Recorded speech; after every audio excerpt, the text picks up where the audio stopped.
Committee on Games and Amusement of the 19th Congress. I call this organizational meeting and public hearing of the Committee on Games and Amusement to order. May I acknowledge the committee's Vice Chairperson, Senator Christopher Bongo, and for purpose of administration, let me make it off record the other members of the committee. The chairman of the committee, Senator Lito Lapid. On the part of the majority, Senator Francis Escudero, Senator Bong Revilla, Senator Jinggoy Estrada, Senator Mark Villar, Senator Robin Hood Padilla, Senator J.V. Esito, and Senator Francis Tolentino. On the part of the minority, Senator Riza Ontiveros, and as ex officio members, Senate Pro Tempore Loren Legarda, Senate Majority Leader Joel Villanueva, Senate Minority Leader Coco Pimentel. Let me acknowledge the physical presence of Senator Bongo, the Vice Chair of this committee. Senator Bongo, good afternoon to you. Thank you for joining us today. The Chair hereby declares the presence of a quorum. Next order of business is the adoption of rules. Do I hear a motion? Mr. Chair, I move to adopt the Senate rules as the rules of this committee. Do we hear any objection? There being none, the motion is carried. May I ask the committee secretary to acknowledge the resource persons and guests in attendance today? Madam Secretary. Good afternoon. Good afternoon, Mr. Chair. Good afternoon, ladies and gentlemen. The resource person physically present this afternoon are Attorney Zandali Billones, the Assistant Chief of Games and Amusement Board, together with Dr. Jesusito Garcia, Chief Professional Sports and Other Professional Games Division from Games and Amusement Board, and Ms. Marisa So from Games and Amusement Board. We also have with us from the Philippine Amusement and Gaming Corporation, Vice President Mr. Ramon Stephen Villaflor, for Corporate Social Responsibility Group of POGO, with Ms. Sharon Quintanilla, Officer in Charge, Finance Group of POGO, Ms. Attorney May Lynn Almonte, Senior Legal Counsel of POGO. And then we have Chairman Juni Ikua of Philippine Charity Sweepstakes Office, together with Mr. Arnel Casas, Assistant General Manager for Gaming Sector of PCSO. Dr. Larry Cedro, Assistant General Manager for Charity Sector of PCSO. Attorney Larry Patiag, Assistant General Manager for Administration Sector of PCSO, with Ms. Remelisa Gabuyo, OIC General Manager, and Assistant General Manager, Branch Operating Sector of PCSO, Ms. Maria Cristina Gregorio, Manager for Accounting and Budget Department of PCSO, and Chairman Aurelio De Leon from Philippine Racing Commission is on his way, sir. That's all, Mr. Chair. Thank you. Thank you, Madam Secretary.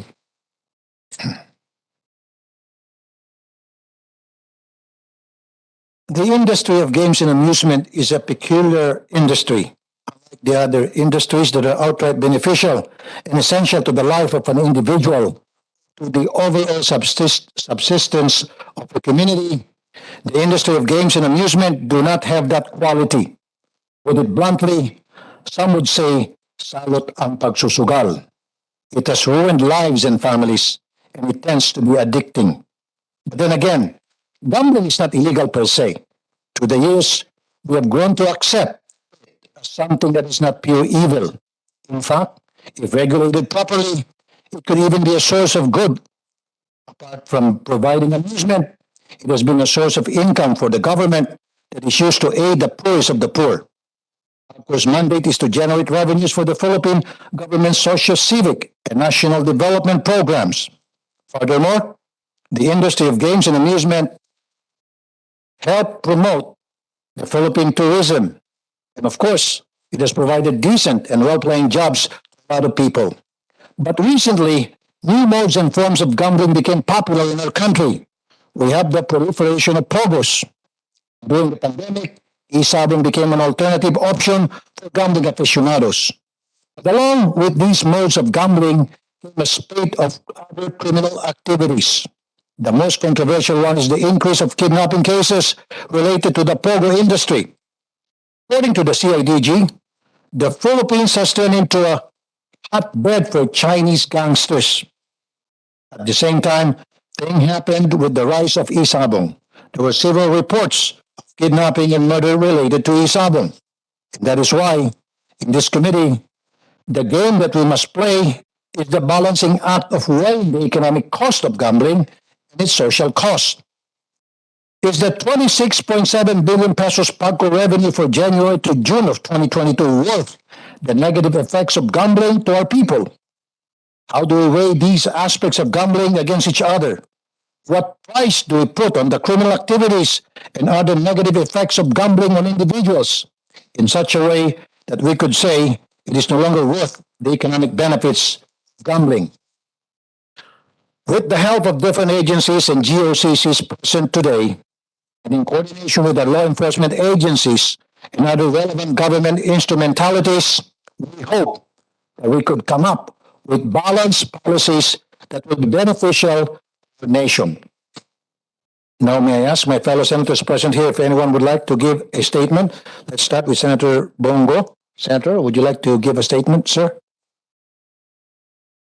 Salamat, Mr. Chairman, my fellow colleagues, and to all the resource persons in attendance today, presently, to all of you. Would like to express my full and continuous support to the Committee on Games and Amusement under the leadership of our chairman, Senator Lito Lapid, as well as my co-vice chair, Senator Rafi Tulfo. As one of the vice chairs of this committee, allow me to express my utmost support to the PAGCOR and to the PCSO. First, to the PAGCOR as the state-run gaming firm, its commitment to nation building, especially its vital contribution to the government's COVID-19 response efforts, is truly laudable. It was one of the government agencies recognized by former President Rodrigo Duterte for helping ease the plight of millions of Filipinos who were gravely affected by the health crisis brought about by the pandemic. Maalala ko noon na parati niyang tinatawagan ng PAGCOR at ng finance manager noon na tulungan kaagad ang ating to produce money, lalong-lalo na po sa panahon ng umpisa pa lang ng pandemya, unang panahon. In fact, in 2020, in 2021, PAGCOR remitted a total of 44.53 billion to the government through its mandated contributions and other corporate social responsibility programs. Likewise, PAGCOR worked tirelessly and diligently to be able to meet its revenue targets, which gave positive impact on the resources for the government's social services program. Further, Mr. Chair, I also want to thank the Philippine Charity Sweepstakes or PCSO for especially Chairman Juni Kua, sir. Salamat po. Masaya po ako na na-appoint ka bilang chairman. Very capable, very competent po. At kapang-kapan niyo na po yung problema, lalo-lalo na po sa gobyerno. Salamat po sa PCSO for its commitment to the Malasakit Centers program. Isa po sa 4 na ahensya na bubuo sa Malasakit Center ay ang PCSO. It's mandated by law. Isa lang po ang pakiusap ko sa inyo, sir, na tulungan po natin yung mga mahihirap po. Yung mga helpless, yung mga hopeless, yung mga walang matakbuhan. Nakikita naman natin, buong Pilipinas, may pila po yung mga kababayan natin. Madaling araw pa lang sa PCSO. Humingi po ng financial assistance, pang medisina. Nakapila po yan dyan sa baba ng inyong mga opisina. Tulungan po natin sila na mapabilis yung assistance kagad sa kanila. Dahil hindi naman po pupunta yan sa atin, yung mga kababayan nating mahirap, kung hindi po sila nangailangan ng tulong. Wag na po nating pahirapan, bilisan nating maibalik sa kanila ang pera po ng gobyerno. Remember, pera po ng gobyerno yan, ibalik po natin sa mga kababayan nating mahirap, lalo-lalo na po sa mga nangangailangan. Kung dati, nabanggit ko rin po Malasakit Center, kung dati po kailangan pa nilang pumila sa iba't ibang ahensya ng gobyerno, madaling araw, ngayon po nasa isang bubong, nilagay na po sa loob ng ospital yung PhilHealth, PCSO, DOH at TSWD para doon po magtulong-tulong ang para po ito sa mga poor and indigent patients hanggang maging zero balance po ang kanilang billing. Yun lang po ang pakiusap ko sa PCSO. Paki-check lang po yung mga lahat po ng mga malasakit centers. Diyan ba yung representative ng PCSO? Dahil wala naman pong pili ito. Basta Pilipino ka po, qualified ka po humingi ng tulong dyan sa Malasakit Center. So, muli salamat po sa PCSO, lalong-lalo na po sa inyong charity fund. Marami pong natulungan ang PCSO dahil meron naman kayong tinatawag na charity fund. In addition, Mr. Chair, just want to take this opportunity as well to raise this very important issue that concerns our Filipino athletes. Under Republic Act number 6847, the law that created the Philippine Sports Commission in 1990, POGO is mandated to remit 5% of its gross income to the PSC's National Sports Development Fund, where the PSC gets its funding for its various plans and programs, including its support for National Sports Association and national athletes for training and international competition. It was raised during the Committee on Sports hearing last September 12, the lingering issue na nabanggit po ito ni Senator Pia Cayetano, the lingering issue of the under remittance of PAGCOR to PSC was raised. Hindi po daw na-remit ng buo ng PAGCOR yung 5% gross income sa PSC na required sa ating batas. Hindi pa po raw umabot sa 2.5 ang naibibigay. As chairman of the Senate Committee on Sports, my focus is the promotion and advancement of national sports development programs in the country. Kailangan po ng sapat na suporta ang ating mga atleta simula pa lang po sa grassroots level. I-boost po natin yung pondo na nararapat po sa kanila. And it's one way of continuing the campaign against illegal drugs and criminality. Gusto ko po ipagpatuloy yung kampanya na labanan po yung illegal na droga, kriminalidad at korupsyon. Sa pag-iinganyo po, isa po sa paraan is pag-iinganyo sa ating mga kabataan to get into sports and stay away from drugs.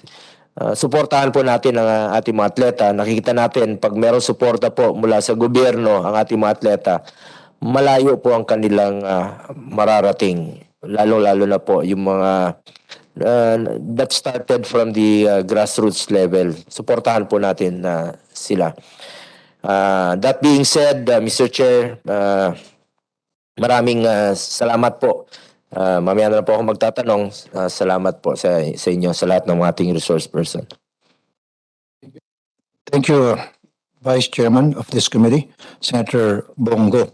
In order to expedite the organizational meeting, given the limited time we have, and to give direction to this committee's legislative goals, I move, subject to any objection, that our invitees from the different government agencies submit their presentation to the committee for its dissemination to the members, and we proceed directly to the questions of the members present. I'd like to open the floor for discussion, comments, issues, and recommendations, and I'll start with my questioning. And first, I'll direct my question to any member of the PCSO. So, Chairman Juni Kua, Philippine Charity Sweepstakes Office. Good morning to you, sir. Magandang hapon po. Magandang hapon po, sir. Do we have the COMSEC here? Can we put him on oath? And can we swear him in? Pwede ba natin siya pa-swear? Put on oath. Sir, please raise your hand and please repeat after me. Do you swear to tell the truth and all the truth and nothing but the truth in this organizational meeting and briefing? I do. Thank you, sir. Thank you, Chairman Junicua, sir.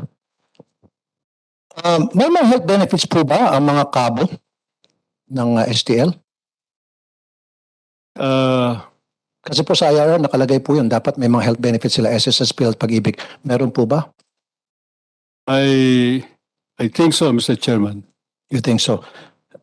Kasi po itong mga STL operators, they're making billions and billions of pesos every month.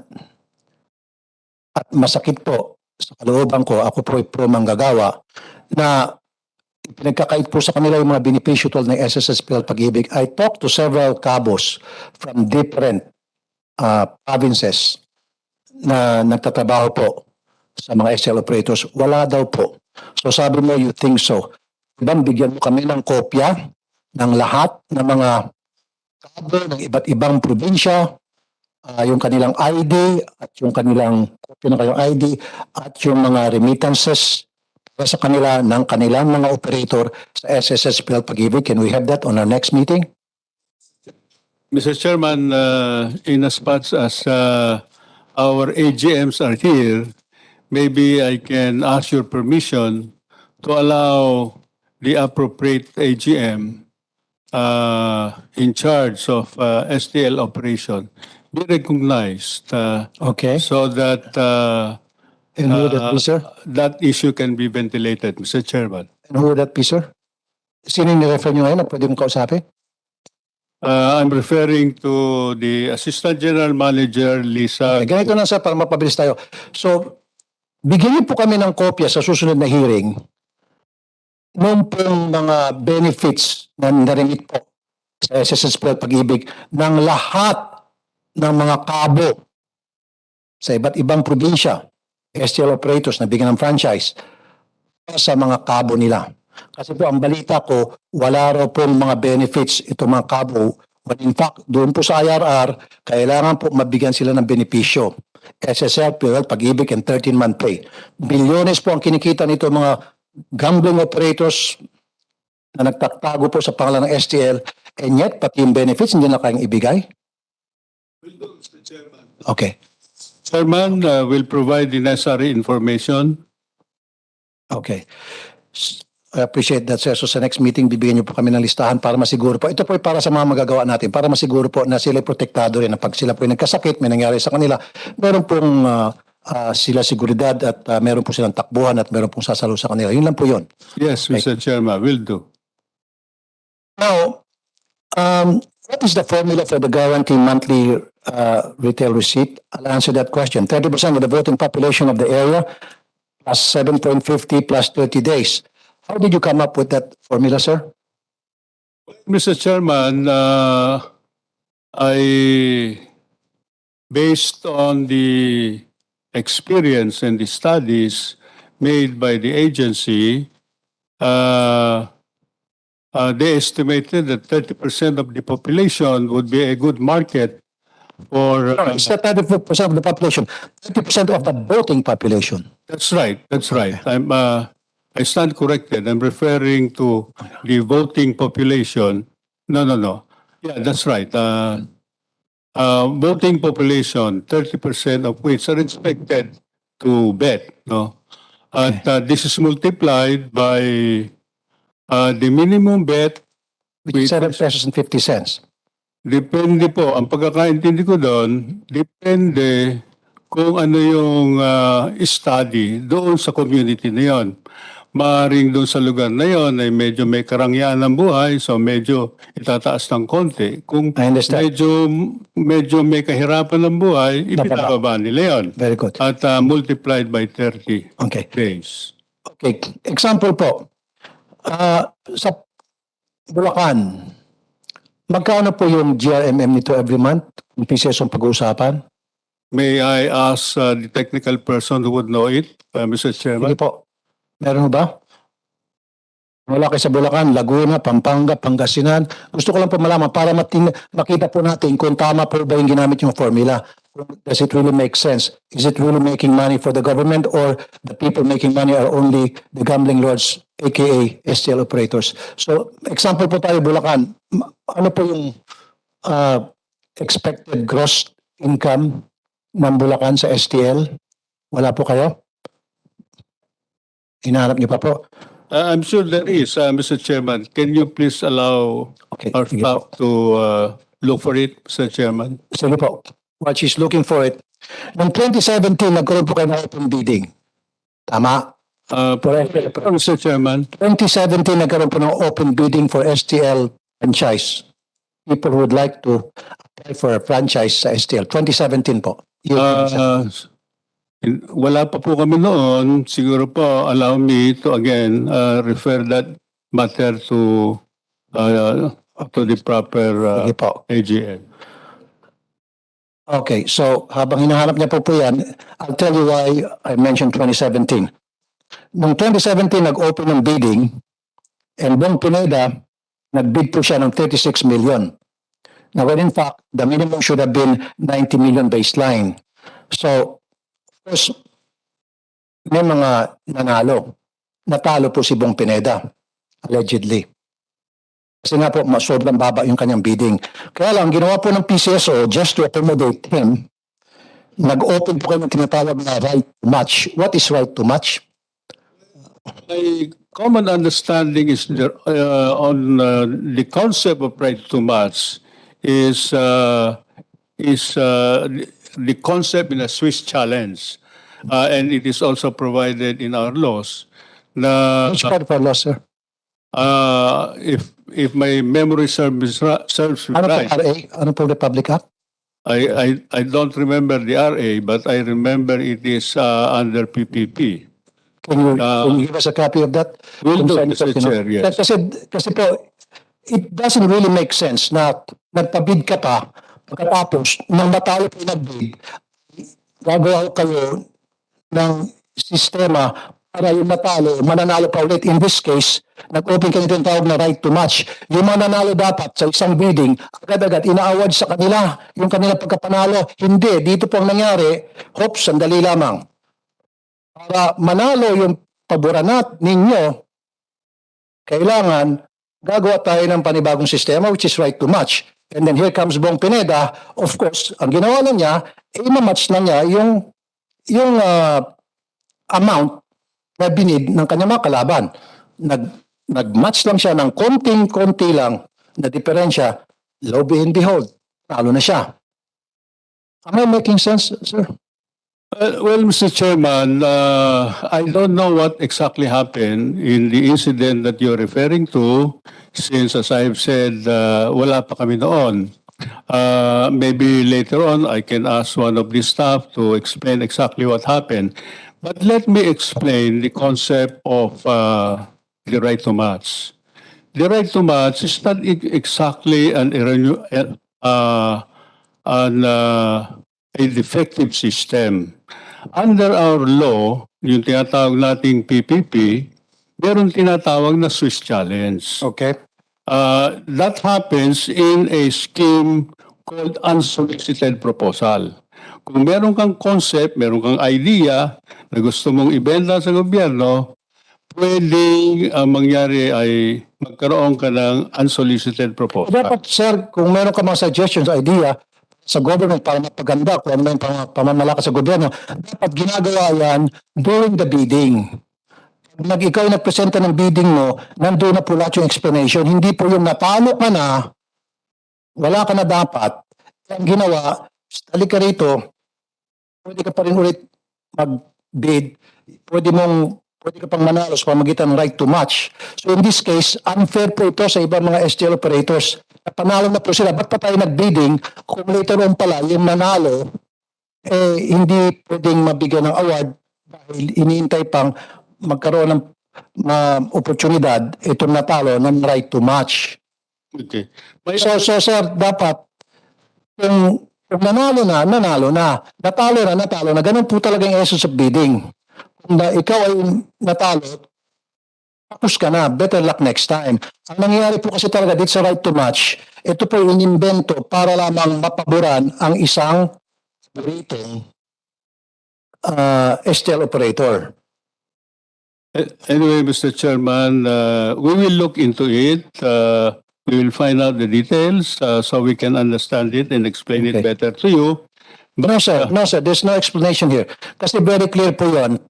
Sa bidding, natalo na yung nag-bid, talo na siya. Kasi kung sinasabi nyo para makapag-explain, para makapagbigay siya ng whatever that is that needs to be altered or that needs to make sense, para maging better yung performance or better yung idea or better yung kanyang i-offer na kung ano pa man yung product na being bidded, it should be done at that time ng pagbibid, hindi after the fact na natalo na siya. Kasi natalo, example po, natalo si Bong Pineda, ay, natalo ako. Ano bang pwede natin gawin? Yun, ito mga kalabang ko, ito pala mga binibid nila, ito mga pinagsabi nila, imamatch ko yan. So, ang ginawa niya, yung mga nanalo at nilampasan niya ng konti, nanalo na siya, which is unfair. Ang gusto ko lang mangyari dito, maging fair po tayo. At dito po nag-open yung corruption. This leads to corruption, plain and simple. This opens the door for corruption. Whether you agree with me or not, hindi po talaga. Kasi I talked to several people and they told me, even lawyers, na ba't ka pa nagpabid? Di po ba? May I respond, Mr. Chairman? Opo, sir. I completely agree with you if what happened was that before the bidding, walang mga usapang ganun na may right to match. Kung yung right to match, after lang na matalo at saka ipinasok, talagang mali yun. Hindi po ganun ang konsepto ng Swiss Challenge. Thank you, sir. Ang Swiss Challenge po ay according sa batas, may mga terms of preference. Doon sa terms of preference, inilalagay doon na ikaw ang original proponent nito, meron kang original proponent status, inaalaw ka na mag-propose. So mag-i-invite ng mga bidders, they will bring in their bids at kung ano yung pinakamataas, may right to match yung mananalo. Pero kung ang nangyari po ay nagkaroon lang ng bidding at saka lang ipinasok yung right to match, mali po yun. Okay. Thank you. Thank you, Mr. Kua. Siguro po, tanggalin na po itong right to match. Pag nanalo, pag natalo, natalo. Ganun na po, as simple as that. Maging fair and square tayo. Okay? Natalo siya sa bidding, better luck next time. Ganun lang po dapat. Huwag yung bang habulin pa para manalo pa rin ito dahil siya makoneksyon o dahil siya kilala o dahil siya mas maraming pera kaysa ibang mga operators. We should stop that kind of practice. Pwede? Well, Mr. Chairman, this is a provision of law. Yung Swiss Challenge is a creation of law. If we want to change that system. No, what I'm saying is, kung talaga meron niya, kaya sabi sa inyo kanina, pakita niyo po sa amin. Kung saan ba doon sa batas na nagsasabing pwede yan, especially, yan po ba yung nakalagay sa RRR, yung right to match?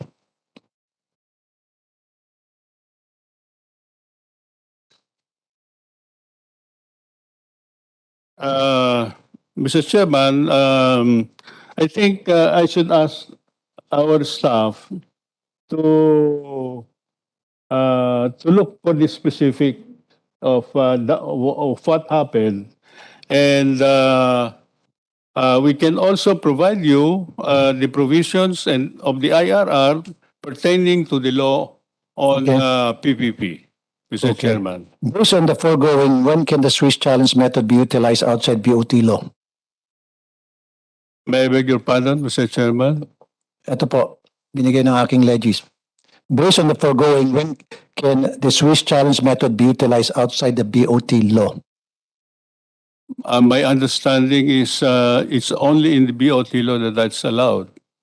Kasi there is no specific daw and clear law stating the same. In fact, doubts as to the application and validity of the Swiss challenge as another mode of public bidding will surely continue until a law which explicitly recognizes the same is enacted. So, ganito na lang po, para hindi tayo mapahaba dito lang sa portion ng marami pa akong tanong. Siguro po, para niyo po muna yung right to match. Siguro po, for the meantime, huwag mo muna siguro gamitin yan. Kasi I understand magkakaroon po ng open bidding. Malapit na. So, stop na po na siguro yung right to match. Pag talo na.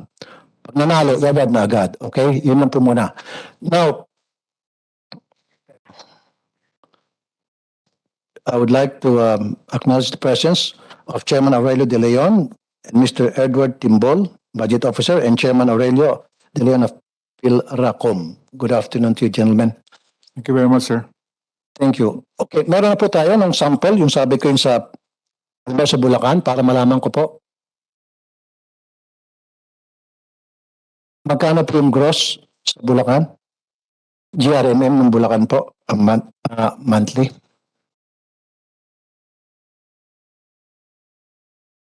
For Bulacan, it's 130M. 130M. Yes. Okay, Bulacan na po muna tayo, sir. 130M. Okay. Ito yung monthly. Yes. Ang ingreso po sa Bulacan, according to my CIDG sources, bago po dating itong STL, nung rating pa lamang po, pinirating pa lamang, was 20 million a day. Pakimultiply nyo nga, 20 times 30. Magkano? That's 60. 20. 600. 600. Ang layo man po sa 130. At syempre, ito matagal na before waiting time po ito, before STL. Syempre, marami ng population, mas lalong tumaas siguro ang rating dito. So, ang laking kalugian po ito. Sa gobyerno, sabi nga po ni Senator Bongo, na dapat yung pera sa gobyerno, maipasa sa taong bayan. 130 compared to magkano? 600. Now, magkano po sa sa Pangasinan?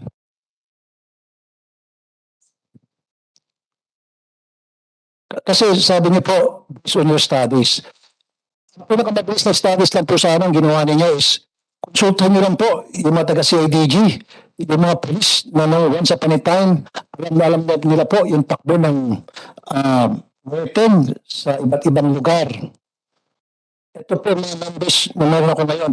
Ito po base po sa mga taga-CIDG na dati po ay meron pong alam sa laro ng rating bago ang STL. Pangasinan, 18 million pesos per day. Laguna, 35 million pesos per day. Magkano po sa Laguna meron kayo? Times yun na agad, 35 times 30. Magkano? 1,000? Hindi, 35 million a day times 30. What? Baka 1 billion na. 1.5 billion. 1.05. This is Pangasinan only. Magkano po yung meron kayo dyan sa STL? JRMM? Pangasinan is 135 Wow, million. ang layo. Laguna is 119.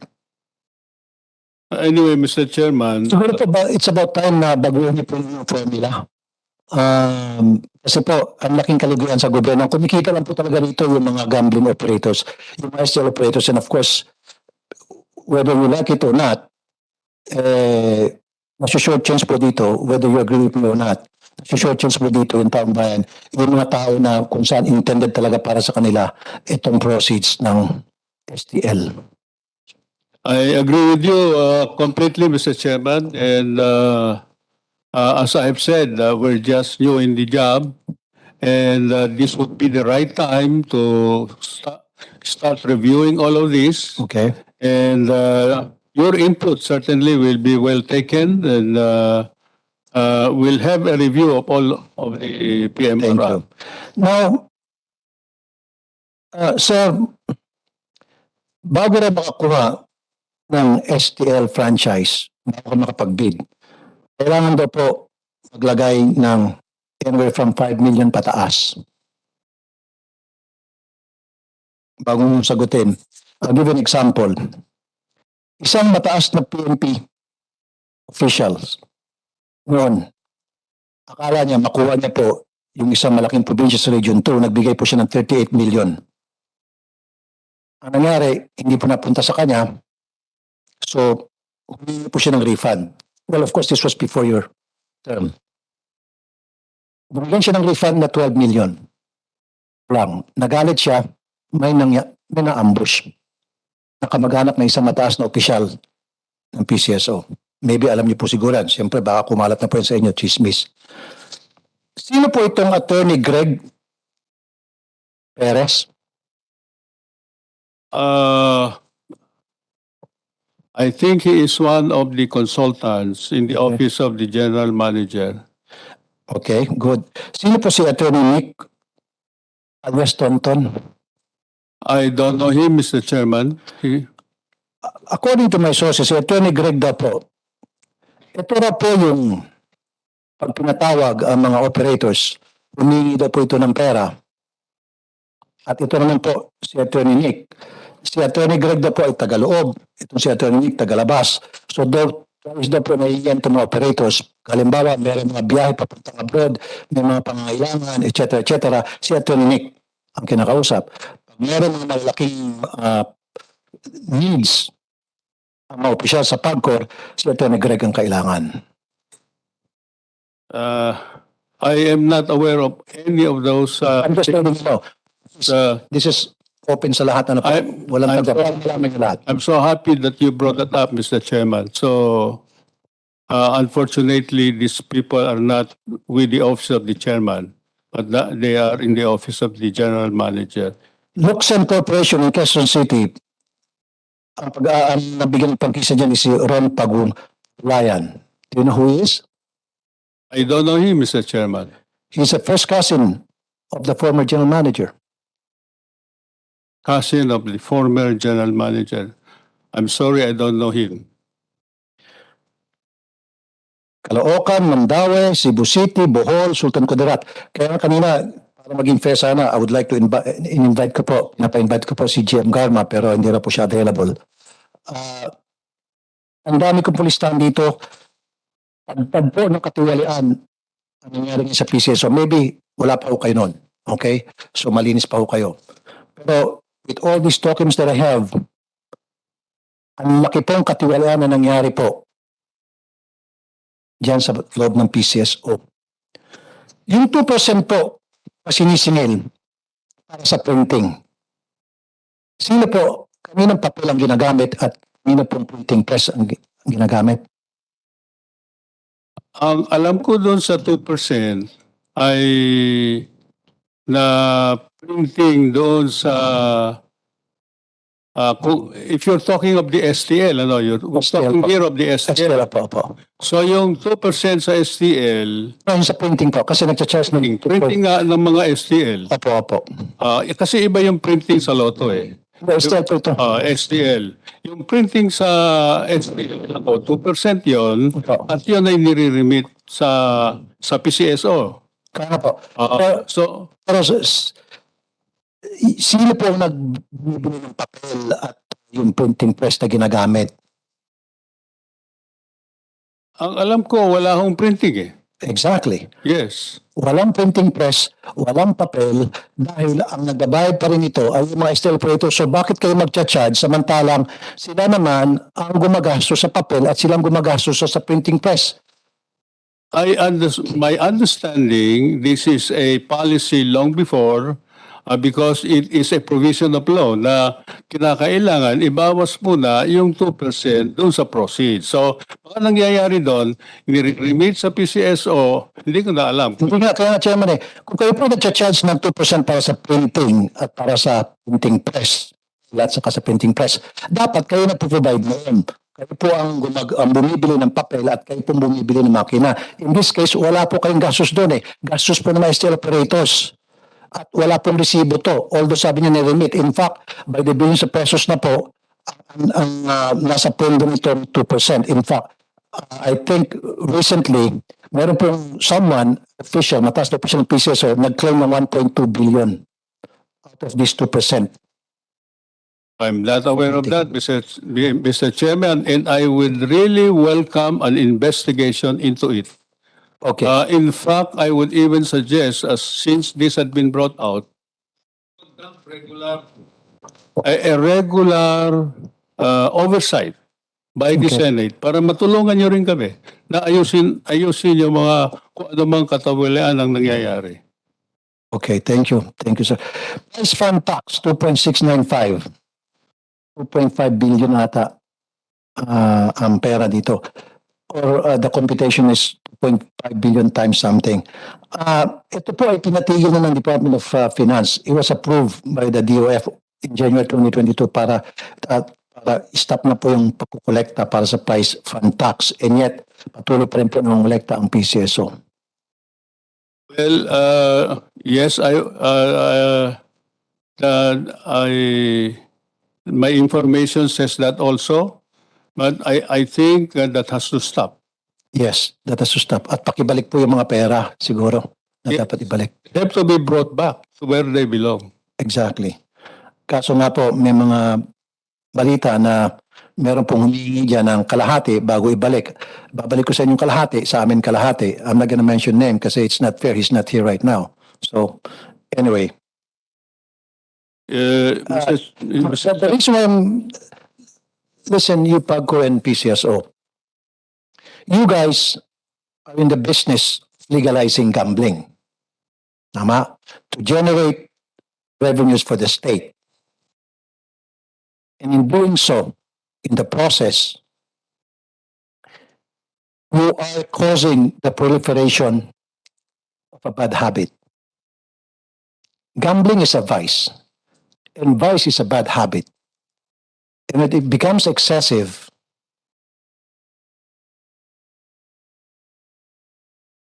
it turns into an addiction. At kapag naging addict na po ang isang sugarol, nandiyan na po yung napapabayaan niya, yung kanyang sarili, yung kanyang pamilya, yung kanyang trabaho. Kung minsan, he gets involved in a crime activities para matutusan yung kanyang pagsusugal. There are times na nadidepress siya hanggang sa magpakamatay. Siyempre, pag naapektuhan siya, apektado yung kanyang pamilya. Now, why am I saying this? Para kayo po sa POGO ng PCSO, alagaan niyo po yung pera na pumapasok po sa inyong mga ahensya. Dahil most of the monies that goes in dyan sa PCSO PAGCOR, these are considered as blood money because in some instances, kumikita po kayo out of the misery of other people, just like nabanggit ko. Sana po, meron tinatawag na corporate social responsibility. Bukod po sa pagbibigay ng share ninyo sa PhilHealth, siguro po maglagay kayo ng mga tinatawag nating centers, crisis centers. Maglagay din po siguro kayo ng mga rehabilitation centers para sa mga lulong sa sugal, para sa kanilang mga pamilya, things like that. At most importantly, yung pera po pangalagaan ninyo. Kasi ayoko naman po na ang kumikita lang dito sa halip na taong bayan, ang kumikita lang po yung mga gambling lord at ilang pong tao sa inyong ahensya. Pera ho yan ang taong bayan, sabi nga ni Senator Bongo. Ibigay po natin sa taong bayan. Mr. Chairman, may I say something? Yes, sir. Yeah, Mr. Chairman, your points are very well taken. In fact, I'm so happy that all of these things had been brought up because the accusation of shenanigan is something I personally will not tolerate. I have been in the service for 35 years. I have been congressman for 23 years. I was chairman of the APRO committee, trade and industry, good government, banks and other financial intermediaries. No, I- sorry, sir. Yeah. Yeah. Wala tayong problema, sir. Yeah. Let me continue, Yes, Mr. yes, sir. Yes, sir. Chairman. I just want to make it clear Opo. that the things you mentioned are things that I do not tolerate. Thank you. Thank you, sir. And I want to assure you, Mr. Chairman, that if you really want to shed light on it, let us together work and find out what really happened. Because I will never tolerate that in my organization, not in the office of the chairman of the PCSO.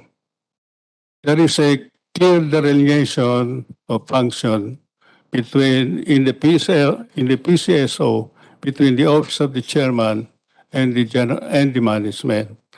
So the people you mentioned are not in our office. So please help us. Please help us. As I have said, I would welcome a regular oversight meeting so you can help us make the organization clean. Thank you, sir. Yung mga kailangan perang isole natin. Kasi hindi naman sa PCSO yan eh. So, Hindi tutulong. naman po pwede masoli na doon sa mga operators, ibigay na po sa mga tao. Tama. Sabi nga ni Senator Bongo, marami pumipila dyan sa inyo, humingi ng tulong, naghika-host, nangingilang pamasay. Doon na po siguro ibuhos kaysa mapunta po sa bulsa ng kung sino-sino. Bili po ng ambulansya, gamot, pang opera, di ba? Yes. Chemotherapy. Marami pong buhay na madudugtungan. Yes. Kaysa naman po, ang dinudugtungan po, lumalalim ang busa ng ilang mga tao sa ahensya na ang intensyon lang talaga pumasok sa gobyerno ay para kumita. Yes, Mr. Chairman. At pumasok po ako sa ahensya na yan para tulungan din yung ahensya. Opo. At hindi tulungan ang sarili ko. I believe po, sir. In fact, kilala ko po kayo, sir. You have an impeccable record. You have good integrity. Thank you, Mr. Chairman. I've read a lot about you. And kanina yung pagsasalita ko, it has nothing to do with you. More on your predecessors. Thank you. Thank you, Mr. Chairman. And itong sinasabi ko is para to give you warning, para alam mo kung sino yung mga nandyan sa loob na para linisin ang dapat linisin, alisin yung mga dapat alisin. Maraming salamat. Let's help each other out. Let us help each other out. Thank you po. Kung anong intensyon yung malinis din ang intensyon na malinis din ang intensyon ko, Mr. Chairman. Ito pa po, noong 2020 nagkaroon po ng open bidding, 16 roses, meaning 16 operator. Now, pirmahan po ni Chairwoman daw, GM Garma, ang kontrata itong 16 roses without board resolution. As I've said, I'm new in the job. We don't know what transpired, but we are ready and willing to shed light in whatever investigation you want to conduct, Mr. Chairman. Okay, thank you, sir. Balikan na lang po natin kayo sa PCSO. Punta naman po tayo sa PAGCOR. PAGCOR muna. PAGCOR, Mr. Ramon Villaflor. Mr. Chairman. Yes. Good afternoon. Ano po itong global.com RCI, sir? Global.com? Ano ba tayo? I'm not familiar. It's not a PAGCOR. Ito po yung nag-audit sa POGO na kinontrata ng PAGCOR sa halagang 500 million pesos a year para i-audit po yung POGO. Audit platform, Mr. Chairman. This is the agency that monitors all the bets, and then is also the system used Sandali, sir. distribution. Pwede ba, can we put him on oath? Good afternoon, sir. Please raise your right hand and repeat after me. Do you swear to tell the truth, the whole truth, and nothing but the truth in this meeting? Thank you, sir. I'm sorry, sir, for interrupting. So, sige po, go ahead po, sir. Audit platform is usually the program being used by PAGCOR in monitoring all the bets and determine the actual income for PAGCOR and the other yung mga attached na mga programs. Hindi ba kayang gawin to ng PAGCOR? Ba't kinakailangan pa mag-outsource po sa isang private company para i-audit because this company, global.com RCI, nag-research po ako, wala po silang experience sa gaming. Although meron po sila alam sa auditing, konti lang. Pero sa gaming, nada, zero. Tingnan ko po, nagawa po ako ng research tungkol dito sa kumpanya ito. Ang dami niya po siyang layering company. Ibig sabihin, nakatago po talaga kung sino siya sa iba't ibang mga companies. Very questionable po yung kontrata. 500 million pesos a year. Na kaya naman po gawin ng POGO. As a matter of fact, kahit maalisin po itong global.com RCI, gagana pa rin po yung POGO. Hindi po kawalan sa POGO, sa POGO, kita ng POGO, ang kakaroon ng global.com. Alam niyo po ba't nagkaroon ng global.com? Again, para ma-accommodate po ang isang kamag-anak na mataas na opisyal sa PAGCOR. Dahil ang may-ari nito ay kamag-anak po ng isang mataas na opisyal sa PAGCOR. And you're under oath, sir. As to the ownership ng global.com, Mr. Chairman, I'm not familiar with that. You're not familiar. Yes, Mr. Chairman. Okay. Maybe it's about time pag-aralan po natin na para alisin na po itong global.com RCI. Kasi yung 500 million pesos ay binabayad dito, na alam naman natin na pupunta lang po sa korupsyon. Sana po mapunta na lang po sa kaban ng bayan or mapunta po sa social services, tulong po sa mga hirap nating kababayan. Sa mga nag-i-house natin mga kababayan, itong 500 million pesos a year. Just imagine, ilan po ang taong pwede maoperahan nito. Ilan po mga maintenance na gamot ang mabibigyan ng mga senior citizens. Ilan po ang dudugtong ng buhay nito sa magitan ng chemotherapy. Ang dami po maitulong nito. Diba? Kung ibibigay po natin social services, kaysa naman po napupunta sa bulsa ng ilan. Yes, Mr. Chair, we will revisit the terms and conditions, Mr. Chairman, of how global.com was engaged by PAGCOR, Mr. Chairman. We'll make the necessary adjustments. Nakakatawa nga dito, sir this is under a consortium with some corporate layering companies. Halimbawa, kasama dyan ay yung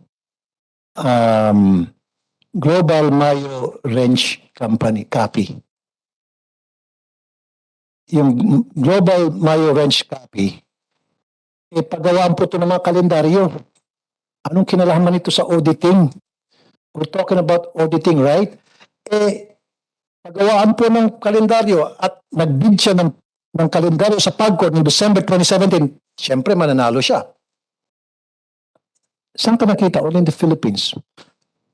Na kumuha tayo ng auditing firm na dapat biyasa sa pag-audit, and we're talking about gambling, dapat biyasa din sa gambling.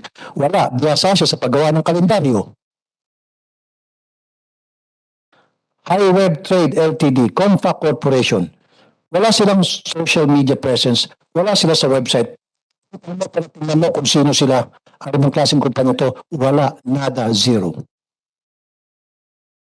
Who are they? And sir, ito pong global.com RCI, ang kauna-unahan nilang kliyente ay kayo. Did you know that? No, Mr. Chairman. So, ibig sabihin, walang ka-experience. Ito ay binuo lamang para sa project na ating pinag-uusapan ngayon. Before POGO, wala po itong global.com RCI.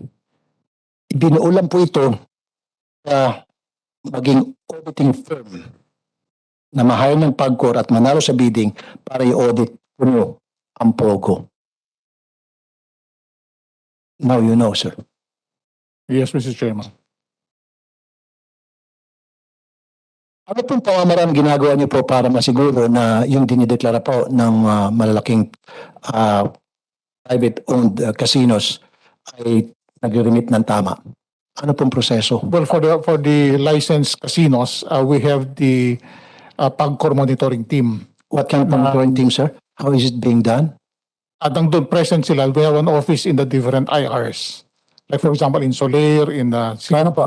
Let's say Soler. Saan po naka-station po yung mga taga-PAGCOR watchers ninyo? may office sila doon sa tabi ng gaming area. May office sila sa tabi. Yes. Pero wala sila In the gaming area, inside Soler. inside Soler. Soler. Yes, Mr. How about inside the cage, the cage mismo na kung saan doon po labas-pasok yung mga pera, litan ng pera, wala po, di ba? Kasi po yung mga tao ninyo, nandun po sa isang CCTV room at nanonood po, tinitingnan yung mga naglalaro. Hanggang doon lang. Pero doon po, hindi nyo man po kasi makukuha kung magkano po yung pinapalit na pera ng mga manlalaro, pinapanalo, palit, panalo. At yung mga pera na dinadala po doon sa cage, wala na po kayong tao doon, wala na bantay, so hindi nyo na po monitor. So sir, maglagay po kayo ng mga tao nyo sa loob ng cage para ma-monitor po properly yung kinikita po nitong mga licensed casino operators. Kasi kapag hindi sir, again, billions and billions of pesos ang nalulugi po sa ating gobyerno. Ba't pa tayo maglagay ng pasugalan kung barya-barya lang palang kinikita ng taong bayan at ang kumikita lang po yung mga gambling lord at ilang tao sa, hindi po kayo sir at ilang tao sa inyong ahensya.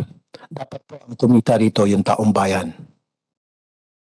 We will inform the appropriate departments, Mr. Chairman.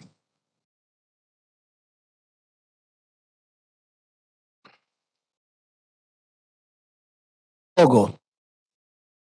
Pa rin tayo, sir. Recently, sunod-sunod po yung mga nangyaring crimes. Ito mga taga-POGO, nagkikidnap, pumapatay ng kapwa nilang Chinese. And I read an article, in fact, headline pa nga to sa Philippine Star today. 40,000 POGO employees undocumented na nagkalat sa Pilipinas. Monitor niyo po ba ito? Kasi kayo po ang nagbibigyan ng license, di ba? What PAGCOR monitors are the employees of those licensed by PAGCOR. But outside from those actually licensed by PAGCOR, there are other illegal operators in the Philippines. I think yung mga nangyari sa Pampanga, yung mga kidnappings are mostly in those which are not legally operated, mga illegal operators. So bakit hindi ko makipag-tie-up sa PNP at sa NBI para kaso sir, let me finish. Kaso sir, I've heard from the PNP, gumagawa po sila ng mga crackdown against illegal POGO operators. Pinipigilan daw po ng mga taga-PAGCOR. Sinasabihan sila na huwag kayo makialam, wala sa mandato ninyo makialam at meron kaming kontrata sa mga licensed operators na they should be left alone. Actually, Mr. Chairman, just last week, PAGCOR entered into agreement with the PNP, the NBI, Bureau of Immigrations, the Office of the Cybercrime. I think it was last week. In order to strengthen the enforcement and the cooperation between PAGCOR and the law and the other different agencies to curb itong mga nangyayari, mga kidnappings, Mr. Chairman. So meron mo ba kayong cap as far as yung the numbers of employees, whether their license, na para sila ay agang makapasok ng kanilang mga empleyado na magtatrabaho sa loob ng kanilang POGO? Do you set a cap? Yes, Mr. Chairman. For those who are illegally licensed, those licensed by PAGCOR, we issue them the GEL, yung gaming employment licenses. So lahat ng mga employees of the POGOs which are licensed by PAGCOR, meron silang mga gaming licenses. For those which are not licensed, yun ang pinapakita namin. For those na meron pong mga lisensya, ano po yung cap na binigay nyo? Hanggang ilang empleyado ba sila allowed na mag-employ? Na pagdating doon sa number na yun, hindi na sila pwede pa mag-hire, stop hiring na sila. The reason I ask that, kasi sir, wala kayong cap. So pwede mag-hire ng isang licensed operator, one to sawa. At dito nagkakaproblema pag sobra-sobra ng dami ng mga POGO employees, dito na na-involve sa kung ano ng klaseng criminal activities itong mga hindi na namomonitor ng mga POGO employees? Yes, Mr. Chairman. Ay, sorry, POGO employees. We will submit sir kung paano yung division kasi lahat ng mga employees under the PAGCOR, under POGO is still lang limited dun sa POGO operations. Meron component for the IT, may component dun sa BPO, maraming components kasi yung POGO. And we will check with the department handling it kung ano talaga yung cap nila for example for IT ilan lang ang limit, for the BPO ilan ang limit, for the operations, for the live studios ilan yung mga employees lang allowed. I'll check with them, Mr. Chairman. Thank you, sir.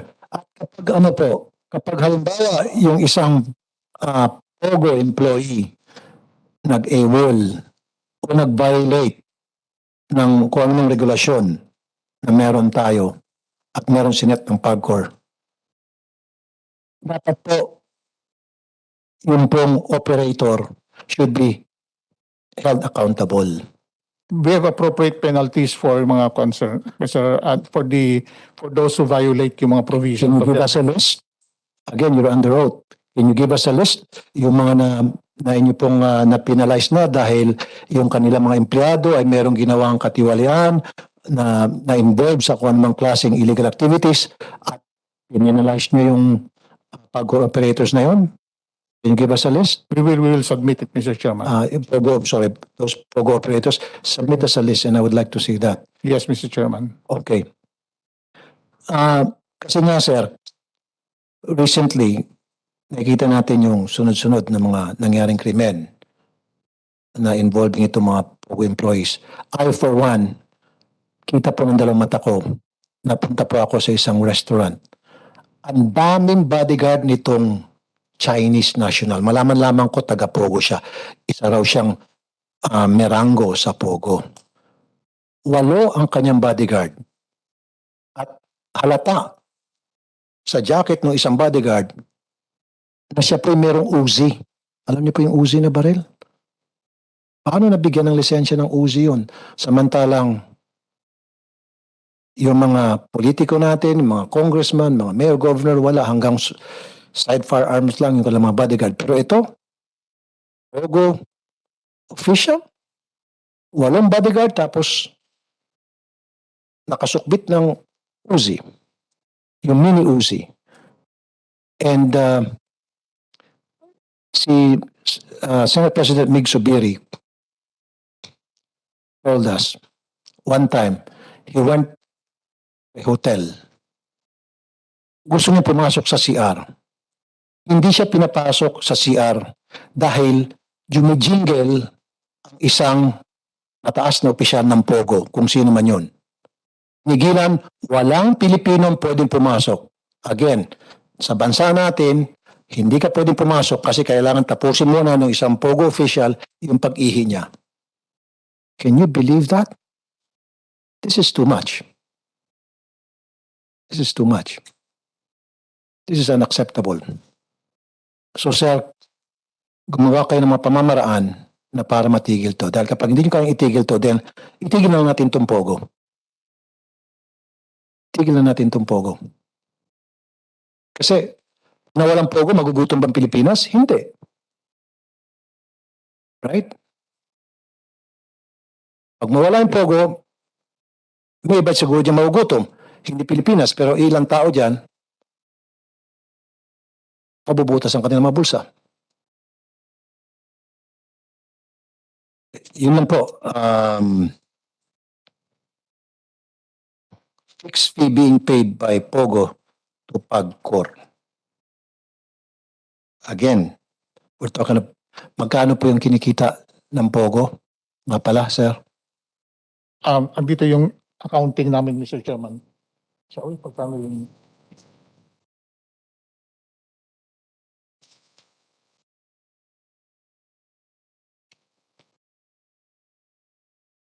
Total na yan, sir.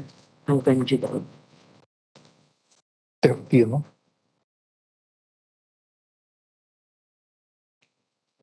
Ito 30 billion. Wala na nag-start hanggang July, sir.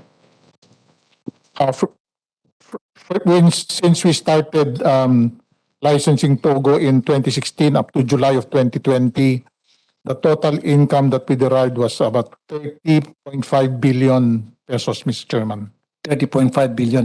Out of the Mr. Chairman. 30.5 billion, magkano po napunta sa gobyerno natin, sir? 5% franchise tax, about 12.8 billion was remitted to the government. 5% PSC, ito yung nag-comprise ng remittances to the government is 5% franchise tax, 50% government share, 5% PSC share, and the income tax. So a total of 12.8 billion pesos, Mr. Chairman. Ang napunta sa gobyerno. Yes, Mr. Chairman. Noong time of pandemic, I think this was late 2019, 2020, and then 2020. early 2021. Magkano po yung kinita ng POGO? Siguro wala, ano po? Dahil Very minimal, Lockdown. Mr. Chairman, kasi ito rin yung year when POGO started to live. tama nga po. Very So, minimal. And In fact, 20 halos wala na. in 2019, 7.9 billion. In 2020, nung nag-start yung pag-alis ng iba, 5.1 billion. In 2021, naging 3.4 billion. Okay, that's understandable dahil nga po sa COVID lockdown. And besides, Mr. Chairman, we started with 60 operators and then ngayon mga 30 na lang o 30 or 35 na lang ang operators namin. Okay, let's skip na POGO. Yung sa online gaming po ninyo tulad ng e-bingo at iba pang mga online gamings ninyo, magkano pong yearly revenue po dyan?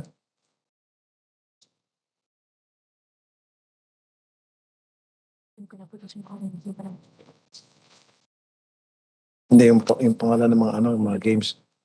Wala, maliit to eh. Ayaw.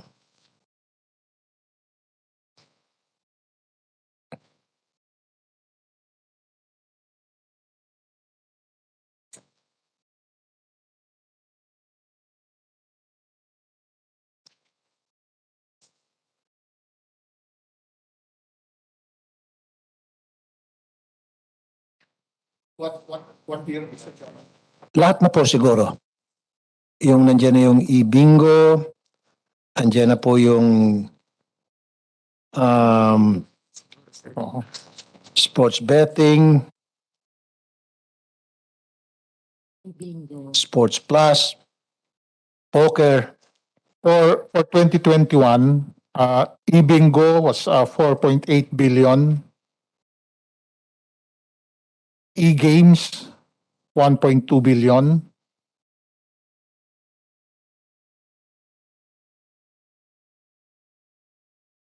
Ito yung mga remote gaming operations namin, Mr. Chairman.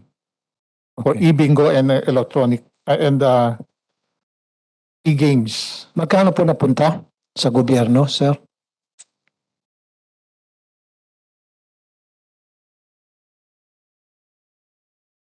Just for information to committee, Mr. Chairman, on a monthly basis, PAGCO remits 50 after deducting the 5% franchise tax. 50% of the remaining of the 95% automatically goes to the national government.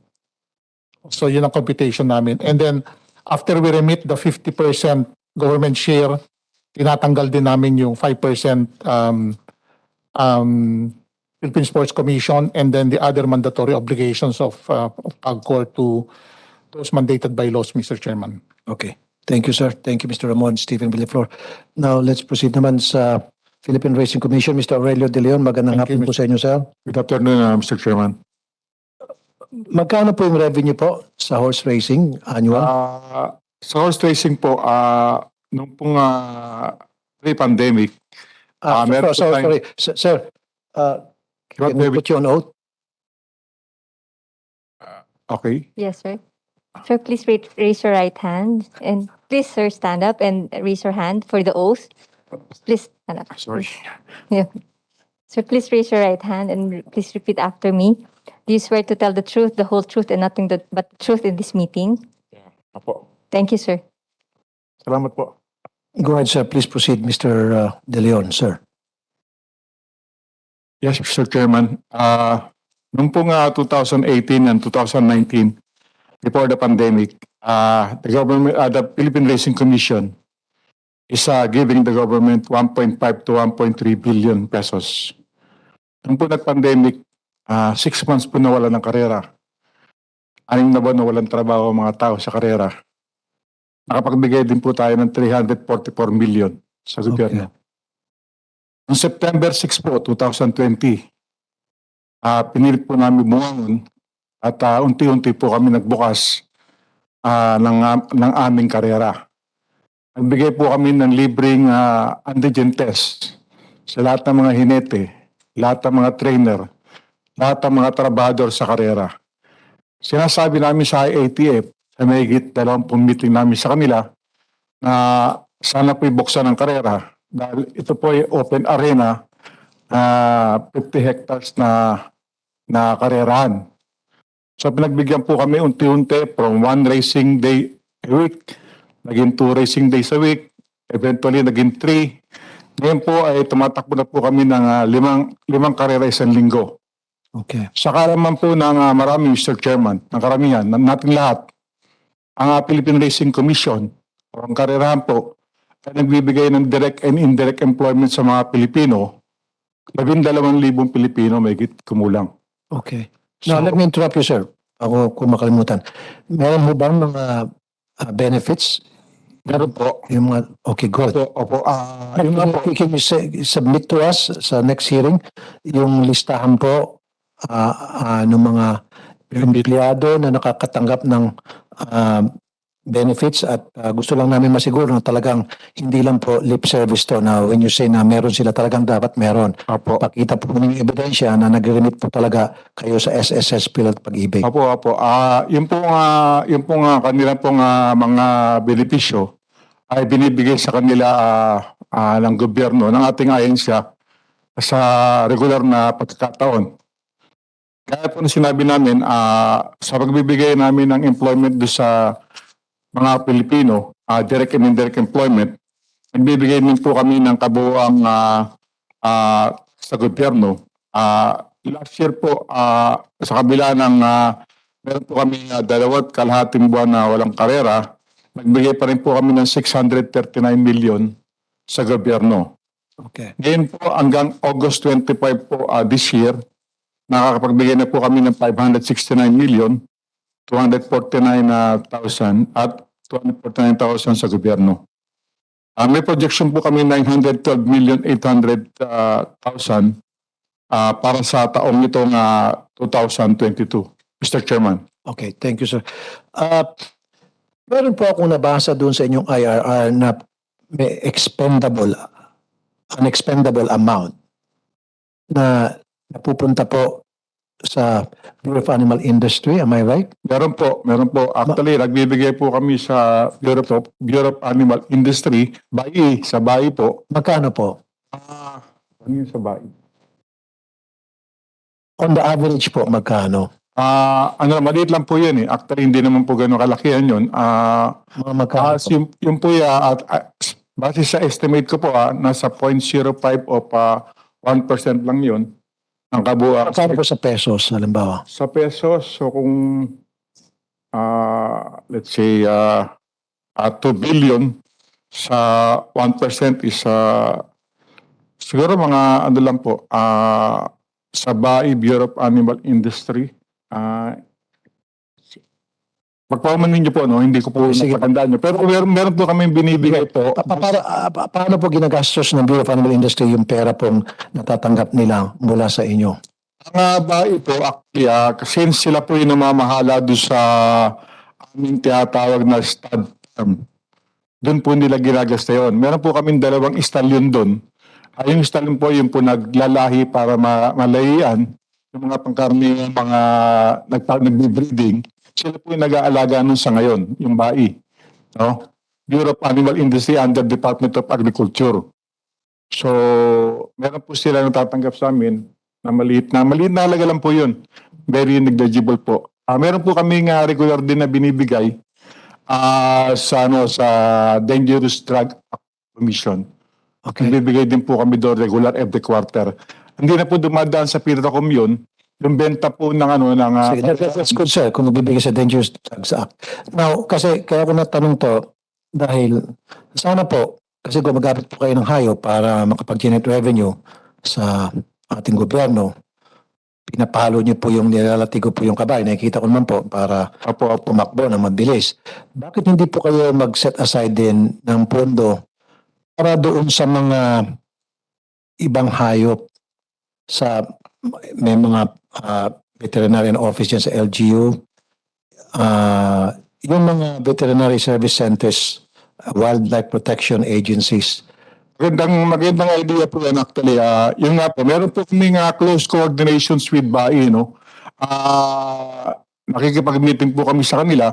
At nung nakarang pagkataon po, this March of this year, nakapag-meeting po kami sa kanila at pinungkahin nila sa amin na yung pamamahala ng stud farm ay ibigay na sa amin. Kasi po, sabi po nila, ito po'y kabayong pakarera, makapagtuon kami ng pansin sa mga iba't ibang hayop pa. Correct. Sa pangarera. Yung dalawa pong kabayong stallion sa kanila po, binibigay na po nila sa amin yung pamamahala at tinatanggap naman po namin. Good. Nagkaroon po kami ng memorandum of agreement. Bibigyan po namin kayo ng kopya, Mr. Chairman. So, doon po sa mga animals welfare centers sa LGU, pwede siguro kayo mag-allot ng certain amounts para naman matugunan po yung mga kaawa-awa, mga hayop doon. Tama po. Aso, pusa, di ba? Tama po, tama po. Wala pong actually, sang-ayon po kami doon. Hindi lang po yung maliliit na ayop ang gusto namin tulungan. Actually, para sa kaalaman po ng natin lahat, ang Philippine Racing Commission po ay nagkakaroon ng mga charity race sa iba't ibang sektor. Katulad ng yung mga calamities na bagyo, nagkaroon ng typhoon, at even yung nasunugan sa Philippine General Hospital, nag-alat po kami ng special na karera doon para makapagbigay kami ng content contribution po doon. Nagbibigay din po kami ng contribution na basis sa benefit race sa mga para-athletes po natin, yung mga athletes na may karamdaman po na lumalaban po sa ibang bansa para meron po sila Thank you po. magamit po. Very good. Very well said. Thank you po. Salamat po, Mr. Chairman. Okay, before I end this meeting, gusto ko lang po sabihin sa lahat na nandito, don't take personal yung mga napag-usapan natin, yung mga nasabi ko po sa inyo. Kung naging harsh po yung aking pananalita, ang aking words, that's because ako po ay nagsasalita on behalf of the Filipino people, lalo yung mga mahirap nating kababayan, na sila po dapat ang intensyon kung bakit po meron tayong gaming. Kasi po yung process niyan talaga intended for them. At maraming beses po pupunta sa akin yung mga naghihikaos nating kababayan na humingi ng tulong. Although, PCSO, I thank you kasi pag minirefer kami, in fairness po sa inyo, nabibigyan nyo naman po ng tulong yung mga inirefer namin sa inyo. Pero sana po, yung pera na para sa taong bayan, dapat po maibigay sa taong bayan. Like I said, blood money po may consider yung pera galing sa gambling. Dahil ilan sa mga sugarol dyan, nasira ang pamilya, nasiraan ng bait, nagpakamatay, nagkahiwalay sila ng kanilang asawa, na-involve sa crime. So, sana po, isipin natin yan para naman alam natin yung direksyon ng ating mga trabaho. At yan po ay para yung perang papasok na may consider blood money, ang kapalit naman po noon ay makatulong sa mga less fortunate, sa mga naghihikaos, sa mga walang-wala para mapaayos yung kanilang buhay, matulungan ang kanilang buhay. Kasi in some cases, alam naman po siguro ninyo na especially POGO, ilan na po ang nagpakamatay dahil natalo sa sugal. POGO, ilan na po ang nagpakamatay dahil nalulong sa POGO. Alam po rin yan, di ba? Alam natin yan. Dapat po meron kayong data niyan para alam niyo kung paano kayo tutulong, paano kayong, di ba, magparehab ng mga dulong sa sugal. Kaya sabi ko kanina, siguro sir, pag-isipin niyo po yan, corporate social responsibility, na makipag-hook up kayo sa mga barangays na para mag-set up kayo ng mga crisis centers, not only to sa mga sugarol para sila ay mabigyan ng intervention, kundi maging sa mga kamag-anak. Because kapag ang isang sugarol na nasira ang kanyang buhay, matik po yan, pati ang kanyang pamilya sira na rin. So dapat tulungan natin sila. Mag-set up tayo mga ganong crisis centers. Again, always remember na yung pera na pumapasok dyan, marami pong buhay ang nasira. Kaya lumaki ang pera dyan dahil maraming perang nasira, especially doon sa mga taong nawala ng trabaho, nagpakamatay. So alagaan po natin yung pera. Dapat po gamitin natin para pandugtong buhay, hindi para magpaparami ng pera sa bulsa ng kung sino-sino man. Okay? Notices and invitations for the next succeeding meetings will be sent accordingly. There being no other matters for consideration, this meeting is hereby adjourned, and we thank everybody for their attendance. Thank you, ladies and gentlemen. Good afternoon to you all.